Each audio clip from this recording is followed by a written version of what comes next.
The Z Flip 7 finally got the long-awaited One UI 8.5 update. I downloaded that immediately, and it did something that I didn't expect in my wildest dream. Now guys, get close. I've been using this phone for a year, and for the first time ever, I was shaken to my core. Story time. I'm watching the historic Game 5, and I look over at my phone to text my coworkers that I'm not coming to work tomorrow, not after that insane game. And lo and behold, my phone was alive. It was alive at 10 p.m. EST, which is literally unheard of because this phone, usually this battery can't even last past 3 or 4 p.m. And all of this happened right after the One UI 8.5 update. So that got me curious. Perhaps Big Daddy Lee Jae-hyung has paid us some attention and provided a fix for the Z Flip 7 battery. I went through the entire One UI 8.5 creed. I read the lore, I read the notes and the side notes and the developer notes. Nothing.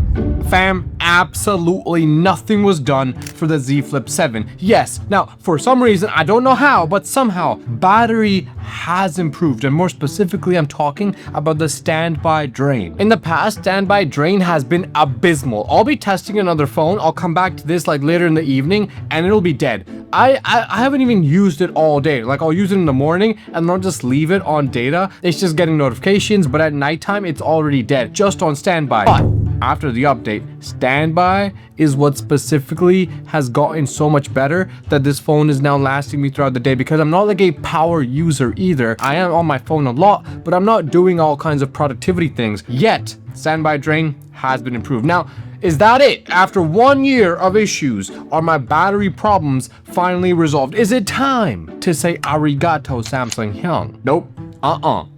Because I just played around a little, mingle dingle with the Razer Ultra 2026. Now look, this is a Samsung glazing channel. This is a Samsung household, but fam, the Razer Ultra has carbon silicon tech, a battery that lasts longer than the S26 Ultra in a phone as thin as this one. Guys, it is in fact a beautiful phone with a beautiful case, missingartmuseum.com if you're interested. But perhaps we can hope that the Flip 8 will have that carbon silicon tech. Look, so after the One UI 8.5 update, the standby drain has gotten better, and that's absolutely it. That means that unlike before, if I leave my phone on the table, I go sink a few Titanics in the bathroom and I come back, I'll probably have lost like 1, maybe 2%, where before I'd be down 3 to 5%. So it's a small change, but definitely noticeable. And also please comment and let me know if you're noting a change too after the update, because literally no one is talking about it. Everybody talking about the One UI 8.5 update is attributing things to the S26 Ultra and the S26 lineup and the S25 Ultra and the S24 Ultra. No one's talking about how the One UI 8.5 update is impacting flips, except for this channel. So that's my battery update after almost a whole year. One more thing that I was pleading for. One more core experiential fasciculus that I implored Samsung Hyung for. I'm talking about cover OS updates. And by the way, if you are interested in this case, it's a new case, by the way. This is from missingartmuseum.com. I used to have the Gengar case. It's somewhere here, but I kind of wanted this one because the colors are, first of all, beautiful. It has like that retro VHS vibe. I think it's really cool. I think it's just so cool. It wraps all the way around. It's so cool, man. Yeah, that's cool. Anyways, missingartmuseum.com if you're interested. Okay, now look, my cover display, unlike yours probably because mine is just way cooler, my inner display has a matte screen protector on it as well, and my cover display of course has a matte screen protector, so it looks absolutely gorgeous. Okay, I'm gonna go ahead log in here so you can see all my apps. I'm gonna turn the brightness up too so you can see it even clearer, and watch very closely. Don't blink. You have to watch very closely. Ready, guys? Y'all see that?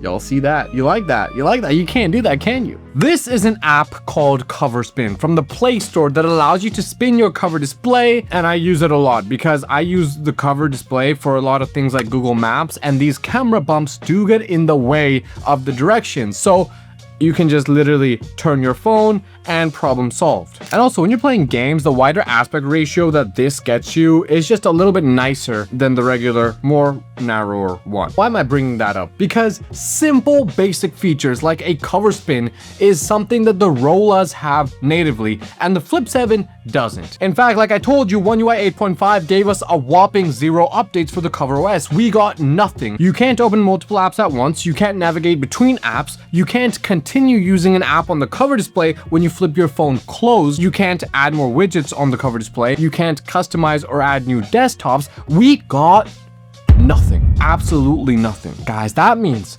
that this Cover OS hasn't received any major update for what, like 2.5 years now. Here I was thinking that perchance Big Daddy Samsung would bless us. Well, no. Now look, before you call me crazy, all those features I mentioned come built into the Razr Ultra. All of them. Not the new one either. I'm not talking about the new 2026 one. I'm talking about 2025, 2024. The Razr Ultras had those features built in. But look, I have a theory. I believe the Z Flip 8 will have minuscule hardware updates, a barely bigger battery, but the main selling point that Samsung is going to push for, the Cover OS functionality, which after 2.5 years might finally receive an update that basically is gonna match the Razr Ultra. And I swear guys, this might put me in prison for saying this, but I swear if Samsung sells a Z Flip 8 with a higher price, with the only update being Cover OS updates that are 2.5 years old, I'm booking a trip to South Korea, UN Village, Block 2, Villa 4 on the right, and I'm delivering an inverted uppercut like, oh! Bro, pick up basketball the other day, man, messed my back up. Middle schoolers are crazy these days. Now look, I agree, there has been a small bit more negativity than usual in this video, but you can cleanse yourself of it by smashing the subscribe button. It means the entire world to us. And also fam, I have an Instagram too, where I'm currently building a gaming PC and fixing your desk setups, 2 new series, so definitely check that out if you're interested. Now before we get into some really positive experiences though over this past year, a message from the sponsor. We have a sponsor? Okay, now guys, here is some positivity. The single greatest aspect about this phone that I can't get enough of, even after a year of daily beating, is the fact that the build quality of this phone is insane. Like, it's far better than the Razr Ultra 2026. Forget the flips. This build quality is better than the new iPhone 17 Pros. And I'm talking, it's better than the new Ultras as well. I've dropped this multiple times, but it's still in pristine condition. And I even changed this display. I mean, you can see it, guys. Look. It's got the matte finish screen protector on. I changed it from the original glossy one to this matte finished one, which looks absolutely gorgeous. And also, on the Razr Ultra, if you change the screen protector, you're going to jail. And that is why, 1 year later, I wanted to put my phone on the line, okay? By bringing this in. This is literally because I want to show you how fantastic this phone's build quality is by demonstrating a seal test. Look, I'm going to take this case off now. It's a 2-piece case. It has this rubber interior, so you can kind of tell there's that rubber inside. And then there's a harder plastic shell on top. And of course, the same goes for the bottom as well.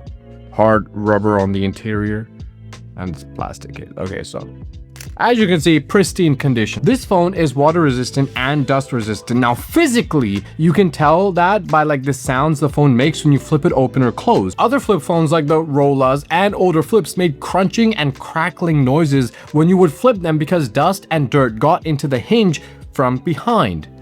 But even 1 year later, this flip action is as smooth as the butter that they use in Ghibli film. So let's find out about the seal. If I put this phone into this pool of water, we should see no air bubbles. Well, we might actually see like 2 or 3 because water, as it gets into the charging port on the bottom here, that's gonna release a few bubbles. Maybe as it goes into the mic port, that's gonna release some bubbles as well. But that's it. If the seals are still intact 1 year later, there should be no continued stream of air bubbles coming from the phone. Y'all ready? Are y'all ready? We're gonna do this. Okay, I'm putting it in. We can only do this once, ladies and gentlemen. I'm just gonna drop it now. Do we see bubbles? There's some bubbles. There's, oh. There's just one bubble. I'm gonna pop it. That's it. Literally no bubbles. Literally 1 year later. What can I say? 1 year of back-breaking hard work. Flipping it open, flipping it closed. I've dropped this over 20 times. It literally got, I'm gonna take it out now. Okay, I'm gonna take it out. Go ahead. Okay, ready? I don't want to get electrocuted now, but simple. Just simple. Look at this. So clean. This matte finish screen protector is like oleophobic, so like the water just drips off. It doesn't stick around. It doesn't want to stick around. So clean, man, so clean. Bro, the build quality is insane. You already know that when the Z Flip 8 drops, I'm gonna be buying it, okay? But I'm selling this new, unused. But aside from felonies, perhaps let's take a moment to enjoy some of my favorite core apps on this phone. My favorite apps that made my experience over the past year amazing. One of my favorite apps that I've already talked about is the cover spin app, right? You can cover spin, right? Just like that. One of my favorite apps. Big W to the developer. It is really usable. But there's also an app called Routines Plus, this purple one right there. This is not modes and routines. No, this is a secret app developed by a secret society called the Goons at Goodlock. And they took the regular modes and routines and absolutely made it OP. And guys, look, okay? A normal person, if you give the phone 2 back shots, it takes a screenshot. You just saw that, right? Like that, well, that 2 back shots, 1 screenshot. If I do 3 back shots, it launches Chrome. That's normal. That's pedestrian. With Routines Plus, 3 back shots has my phone launching the Amazon app, search for organic milk and carrots, and get it delivered same day by 10 p.m. EST. Every single time I give it 3 back shots, we're getting produce at the door. No hands either. It's just doing it itself. And don't even get me started on what 2 back shots does. My point is simple. It's not really that simple, but Routines Plus allows you to set a manual trigger for super intricate tasks. You can precisely record what you want your phone to do when you trigger it, and it will carry out the function exactly every single time. Like every time I give it 2 back shots, I can literally have this phone open my latest video, go to the latest comment, copy that latest comment and paste it into ChatGPT and write the prompt, create a reply. Then copy ChatGPT's reply, paste it back in the video, and yeah, now you're just getting replies. But it's all being done in the background. Like, that's madness. The possibilities are endless. And less felonious use cases. For example, when I'm in the studio right now, I have this volume down button right here on the corner, right? If I double tap this right now, it's gonna launch Uber Eats in the studio. But when I'm in the gym parking lot and I double tap the volume down button, this is gonna open up my gym membership app so I can scan in. Based on location, you can have different buttons doing different things. Simple, but insanely effective. All via Routines Plus. Download it. The most important part of this whole video, well, actually, I think the battery is probably going to be the most crucial part, but aside from the battery, the second most crucial part of the entire phone after 1 year, this camera software. First, I want to talk about the camera software. The camera software is fantastic. I love the Samsung camera software, okay? The interface is phenomenal. Yes, the camera hardware sucks, and we'll get to it, but after using the new 2026 RAW camera, I mean, the image quality is way better than the Z Flip 7, but the software itself is so gimmicky. Like, how you zoom in and out is super weird, and it's not smooth at all. The Flip's camera software is absolutely fantastic, and I love the fact that I can showcase the viewfinder on the cover display and on the inner display at the same time as I'm framing shots. But I'm never really framing shots. Camera quality is not for creatives, period. Okay, the hardware at this point is like 4 years old. It's a worse camera than the S23 Ultra, and I'm being serious. The only reason people will argue it's not that bad is because of AI. They're all simpletons, okay, the lot of them. A good image, an image that looks good, right, has realism. It has texture to it that hints to the hardware. It has color capturing that is characteristic of the chip. In other words, there is character and personality in cameras, from Canons to Nikes to the iPhones and the Ultras. All of them produce images with personality and characters that are related to the cameras that took those images. Now, we can debate all day about which camera is better and which isn't, but the fact is that all of these cameras, the Ultras, the iPhones, are great phone cameras. It's just which one has a personality that resonates with you. This phone's personality is just AI. Like, I'm talking about this phone's camera personality is just flat out AI. So there is no real personality. Even a bad camera can have personality because of the more raw and coarse image looks, but this just takes a raw image and injects, just pumps it with AI. This phone's post-production, or the AI, smooths out every single line. It takes dark spots in images that might have a little bit of that noise and smooths them out completely. It tries to interpret things in the background, and instead of that soft blur or like that bokeh, it tries to bring out details that are even in the background by interpreting what it is. Like maybe it's a stop sign or a highway sign. It just tries to bring it out. So there is no depth. There is barely any realism left. Everything is becoming this picture perfect AI looking thing, and I absolutely hate it. And you can't turn it off either. You can't, even if you use like raw mode or professional mode, you can't turn off that AI kicking in every time you take an image. So if you're not using this phone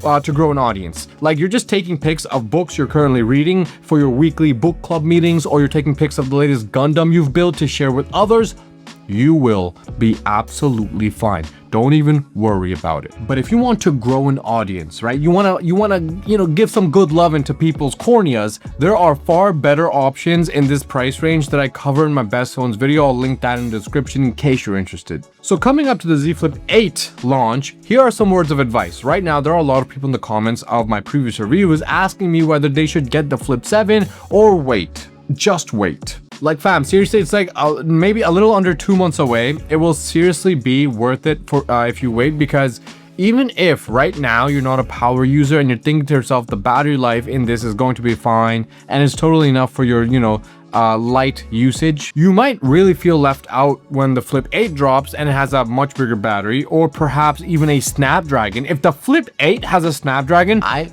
will personally write an apology note, okay, on video and send it to Samsung, because we desperately need that fuel efficient Snapdragon superiority back, okay, in these phones. This EXYNOS has to go. So yes, I do think it's worth waiting for the Flip 8 for the chip, for the camera, and for possible battery updates, and also for possible CoverOS updates that will open up a lot of functionality. Like I said, this is built incredible. The screen sizes are fantastic. The cover display and the interior display are massive. The ratios are phenomenal.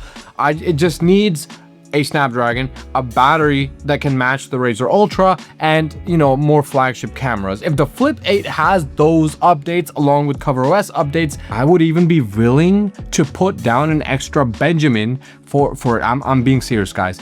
Like, hey, that would be the perfect flip phone. A flip phone that I can finally and confidently say will comfortably get someone through the next 3 or 4 years of phone usage without feeling outdated or just broken. That's the video, guys. It's been a year. Keep your eyes peeled for the Flip 8 launch, because I will be dropping some videos before it's released as we learn more information. And also, guys, I will be trying desperately to get the iPhone Fold and the new Samsung Fold. I already have sent in my job applications to Dave's Hot Chicken, to Texas Chicken and Burgers. I'm trying to, flip those extra buns, flip a few extra fries to, make the paychecks meet. You know what I mean? But every single subscription means the absolute world. All right, I'm gonna see you in the next one. Get some rest.